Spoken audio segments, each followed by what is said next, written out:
বাঙালির পৌষ পার্বণ মানেই পিঠে পুলি। পিঠে পুলি হবে আর দুধ পুলি হবে না, এটা ভাবাই যায় না। তাও যদি আবার হয় খেজুরের গুড়ের পাটালির দিয়ে দুধ পুলি, তাহলে তো একদম জমে ক্ষীর। আজকে আমি দুধ পুলি বানাবো। আমি দুধ পুলি বানানোর জন্য এই 1 বাটি চাল গুঁড়ি নিয়ে নিয়েছি। তো যতটা পরিমাণ চাল গুঁড়ি নিয়েছি ততটা পরিমাণ জলই আমি ফুটতে দেব। আমি এই বাটিটার 1 বাটি চাল গুঁড়ি নিয়েছি, তাই 1 বাটি জলই নেব চাল গুঁড়িতে দেওয়ার জন্য। আমি এটা গরম করতে দেব।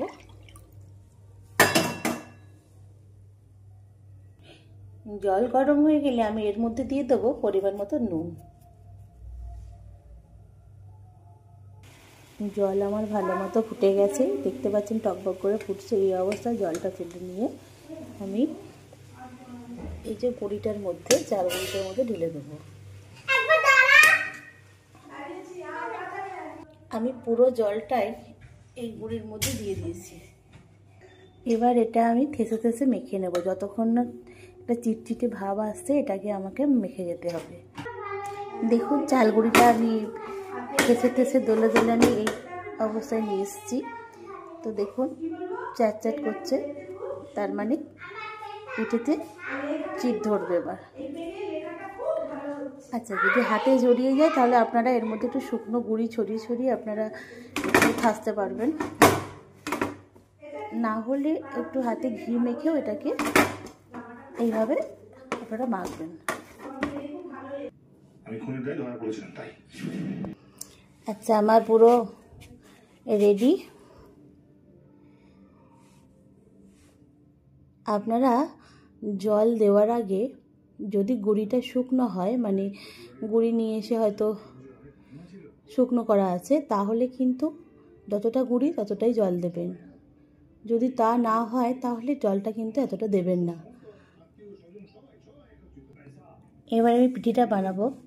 তো এইভাবে ওই একটু একটু করে লেচি কেটে নিয়ে আমি এখানে পুর হিসাবে নিয়ে নিয়েছি ক্ষীর। প্রথমে এরকম একটা খোল তৈরি করতে হবে, এর মধ্যে দিয়ে দিতে হবে পুর। পুরটাকে দিয়ে আস্তে আস্তে এটাকে মোড়াতে হবে 2 হাতে করে। দুধ পুলির পিঠে একটু ছোট ছোট সাইজের করলে দেখতেও সুন্দর লাগে এবং এগুলো খেতেও ভালো লাগে। দেখুন শ্রেষ্ঠাও পিঠে বানাচ্ছে।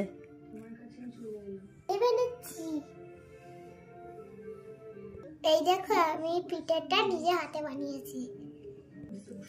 আমার পিঠে তৈরি করা মোটামুটি কমপ্লিট হয়ে গেছে। এবার আমি সেদ্ধ করতে দেব। দুধটা প্রায় ফুটবো হয়ে গেছে। আমি এর সাথে একটুখানি আমুল দুধ অ্যাড করব, গুঁড়ো আমুল দুধ। আচ্ছা, আমি একটু আমুল দুধ অ্যাড করে দিয়েছি। আমুল দুধটা দিলে এটা ক্ষীর ক্ষীর খেতে লাগবে। দুধটা ফুটে উঠেছে। আমি এবার দিয়ে দেবো লবঙ্গ আর এলাচ। আমি দিয়েছি 3টে লবঙ্গ আর 3টি এলাচ।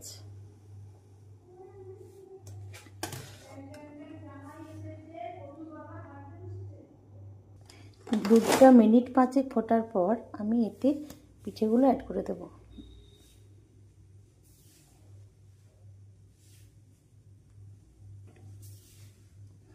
আস্তে আস্তে দেব যাতে ভেঙে না যায়।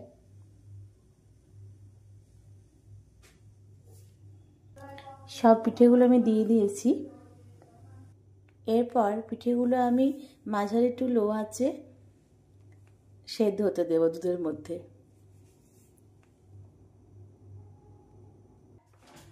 পিঠেটা প্রায় 10 মিনিটের মতো ফুটে গেছে, সেদ্ধ প্রায় হয়ে এসছে। তাই আমি এখন অ্যাড করব চিনি। চিনিটা দিলে পিঠেটা ভেঙে ভেঙে যাবে না।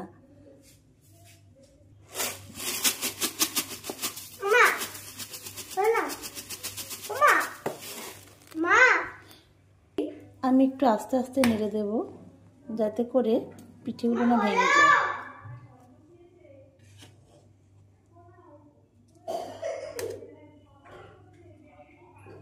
আরও মিনিট 10 আমি সেদ্ধ হতে দেব।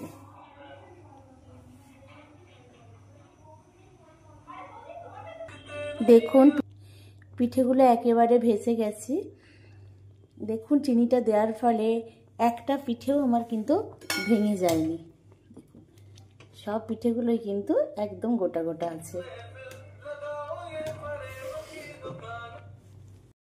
হাত দিয়ে টিপে দেখতে পারেন, দেখুন এমন স্প্রিংয়ের মতো উঠে যাবে।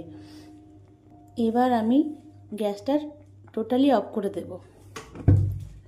মিনিট 5 রেখে দেব এইভাবে।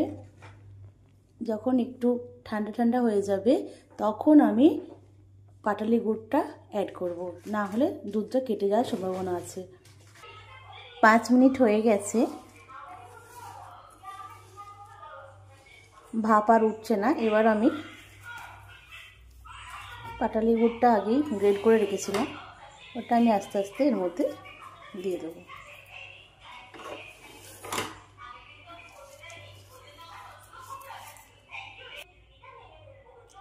দেখুন কি সুন্দর দেখতে লাগছে। এবার আমি এটি চাপা দিয়ে রাখবো কিছুক্ষণের জন্য।